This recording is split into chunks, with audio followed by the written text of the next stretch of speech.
오늘 본문은 내 아들아라는 말로 시작을 합니다. 내 아들아라고 했으니 부모, 특히 아버지가 하는 말인데 잠언에서 이 아버지는 여호와를 경외하는 지혜자입니다. 지혜자인 아버지는 13절, 14절에서 지혜의 유익을 말합니다. 꿀을 먹으면 입에 답니다. 그처럼 지혜가 우리 영혼의 꿀과 같습니다. 꿀과 같은 지혜를 얻으면 인생이 달게 됩니다. 장래가 보장되고 소망이 끊어지지 않게 되는 겁니다. 그러니 우리는 꿀과 같은 지혜를 얻기에 힘써야 하겠습니다. 15절로 20절은 지혜자가 주는 권면인데 먼저 15, 16절은 악인에게 주는 권면입니다. 지혜자는 악인을 향해 의인의 집을 헐려고 숨어서 기회를 엿보지 말라고 합니다. 그 이유가 16절입니다. 의인은 7번 넘어져도 일어나기에 의인을 무너뜨리려고 음모를 꾸미는 것은 결국 성공하지 못한다는 겁니다. 반면에 악인은 자신의 악함으로 인해 재앙을 당하고 스스로 무너져 버릴 것입니다. 이 말씀은 악인의 입장에서 본다면 악을 행하며 의인을 해치지 말라는 경고입니다. 그리고 의인의 입장에서 본다면 악인이 해치려 하더라도 두려워할 것이 없다는 격려입니다. 세상을 보면 의인을 싫어하고 음모를 꾸며서 의인을 해치려고 하는 악인들이 있습니다. 그러나 그런 악인들은 결국 재앙 가운데 스스로 무너져 버립니다. 그러니 우리는 결코 그런 악인의 대열에 서지 않아야 할 것입니다. 아울러 우리가 여호와를 경외하며 의롭게 살아간다면 담대할 줄 알아야 합니다. 의인을 해치려는 악인들이 늘 있지만 아무리 쓰러뜨리려 하고 넘어뜨리려 한다 하더라도 의인은 다시 일어나서 흥왕하게 될 것입니다. 최후의 승리는 언제나 의인의 것입니다. 이것을 알고서 그 어떤 악인들의 비방과 공격, 음모와 술수가 있다 하더라도 꿋하게 의인의 길을 걸어가야 하는 겁니다. 17절로 20절은 지혜자가 의인에게 주는 권면인데 악인을 어떻게 대해야 하는지에 대한 내용입니다. 17절, 18절은 원수가 하나님의 심판을 당할 때 마음에 즐거워하지 말라고 합니다. 왜냐하면 여호와께서 그 마음의 즐거움을 악하게 보시고 그 원수에 대한 심판을 돌이키실 수가 있기 때문입니다.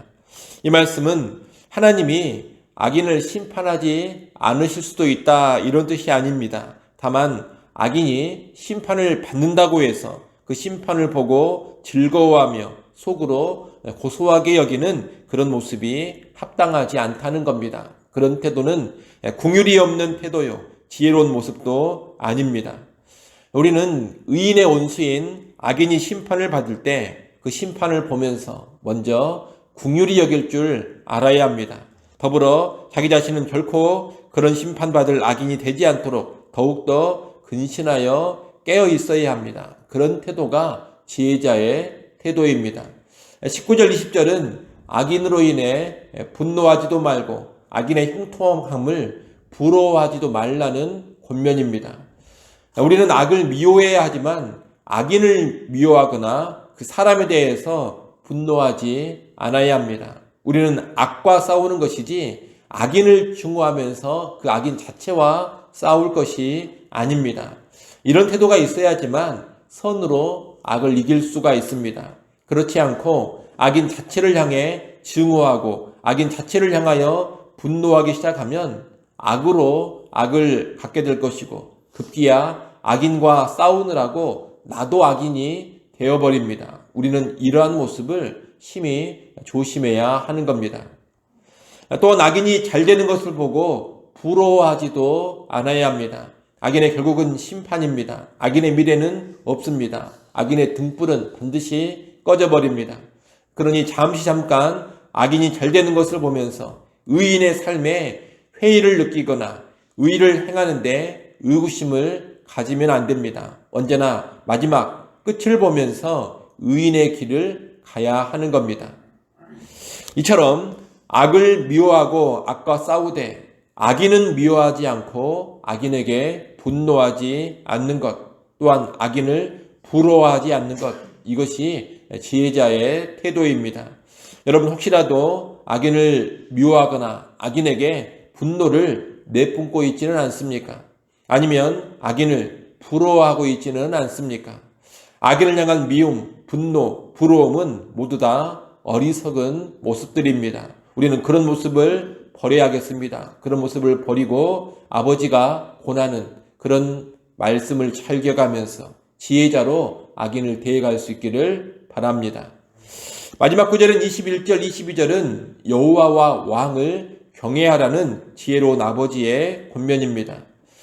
잠언에서 왕은 하나님의 위임을 받아서 하나님의 뜻대로 통치하는 자를 의미합니다.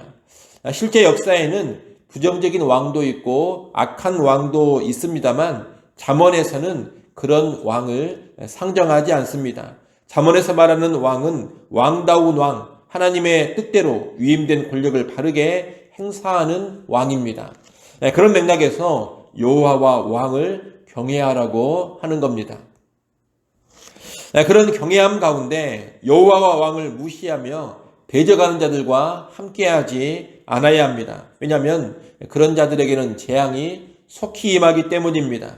그런 자들에게는 하나님이 보내시는 재앙과 왕이 보내는 재앙이 함께 임하기 때문에 그들은 반드시 파멸당합니다.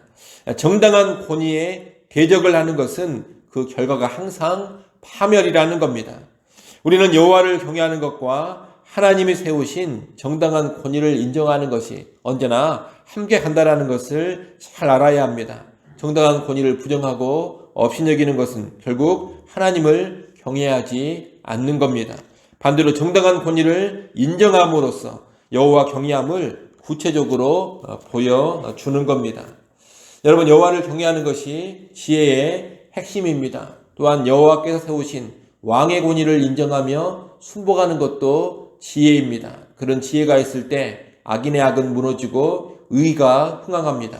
세상의 무질서와 혼돈도 사라지고 바른 질서 가운데 하나님 나라가 세워집니다. 그러니 언제나 여러분은 여호와 경외함을 근간으로 해서 하나님이 세우신 이 땅의 여러 권위들도 존중하고 그 권위 앞에 겸손히 순종하는 성도들이 될 수 있기를 바랍니다. 하나님의 권위를 인정하고 또한 하나님 세우신 이 땅의 권위를 인정하며 살아갈 때 이 땅이 더욱더 질서로워지고 화평하게 될 것입니다. 또한 그것이 내 자신에게도 큰 복과 유익이 될 것입니다. 이를 꼭 기억하시고 권위를 인정하는 지혜자로 살아갈 수 있기를 간절히 소원합니다. 기도하겠습니다. 아버지 하나님, 우리의 영혼에 참된 유익을 주는 지혜를 얻어서 지혜자가 되게 하시고 의롭게 살게 하여 주옵소서. 악인을 미워할 것이 아니라 악을 미워하는 성도들 되게 하여 주옵소서. 악인에게 분노하는 것이 아니라 악을 향하여 분노하는 성도들 되게 하여 주옵소서. 사람과 악을 구별할 줄 아는 지혜자가 되게 하시고 또한 이 땅을 살아갈 때 악인을 부러워하지 않게 하여 주시옵소서. 여호와 왕을 경외하는 지혜자로 살기를 또한 원합니다. 하나님의 권위를 인정하며 또한 하나님께서 이 땅에 세우신 여러 권위들을 겸손히 인정하는 지혜자가 되게 하여 주시옵소서. 아버지 하나님, 또 이 새벽 시간 하나님 앞에 나와 엎드립니다. 하늘의 하나님 바라보며 다시금 겸손하게 하나님을 의지하게 하여 주시옵소서. 우리의 모든 형편과 상황을 아버지 하나님 잘 알고 계시오니 간구하는 죄 백성들을 긍휼히 여겨주시고 때를 따라 돕는 은혜를 허락하여 주시옵소서. 주일입니다. 우리 모든 성도들이 영과 진리로 나와 기쁨으로 예배하게 하시고 우리 예배를 통하여 하나님 영광을 받아 주시옵소서. 모든 예배위원들을 성령으로 충만케 하여 주시옵소서. 유치부, 유초등부, 중고등부, 청년 모임에도 우리 하나님 은혜로 함께하여 주시어서 교회의 다음 세대들이 하나님의 말씀으로 더욱더 견고하게 세워져 가게 하여 주옵소서. 예수님의 이름으로 기도드리옵나이다. 아멘.